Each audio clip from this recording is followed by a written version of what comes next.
ரொம்ப புதுமையான recipe, first time பார்ப்பீங்கன்னு நினைக்கிறேன். ஆப்பிள் வத்தல் வச்சு ஒரு வத்தக்குழம்பு. ஆப்பிள் வத்தல் இந்த மாதிரி தான் இருக்கும். இது இந்த அளவுக்கு எடுத்து வச்சுக்கலாம். வெங்காயம், தக்காளி, பூண்டு, பச்சை மிளகா, கருவேப்பிலை இதை ரெடி பண்ணி வச்சுக்கலாம். புளியை ஊற வச்சு எடுத்து வச்சுக்கணும். நல்லெண்ணெயில் கடுகு, வெந்தயம், ஜீரகம் இதெல்லாம் வெடிச்சப்புறம் கருவேப்பிலை.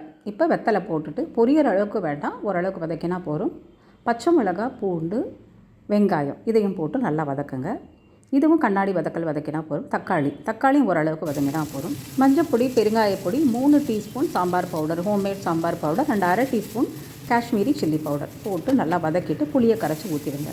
இது கூட கல் உப்பு சேர்க்குறேன். வேணுங்கிற தண்ணி ஊற்றி நல்லா அட்ஜஸ்ட் பண்ணி கலந்து விட்டுடணும். இப்போது நல்லா கொதிக்க ஆரம்பிச்சிடும். இதை கொதித்து பாதியாக உருகும் பொழுது நம்ம கொஞ்சம் நாட்டு சக்கரை சேர்த்துடணும். ஸோ இந்த புளி காரமெல்லாம் அட்ஜஸ்ட் பண்ணி கொடுக்கும். கொத்தமல்லியை தழை தூவி பரிமாறிடுங்க. ரொம்ப சூப்பராக இருக்கும், வித்தியாசமாகவும் இருக்கும், புதுமையாகவும் இருக்கும். ட்ரை பண்ணி பாருங்கள். Stay healthy. தேங்க்ஸ் ஃபார் வாட்சிங்.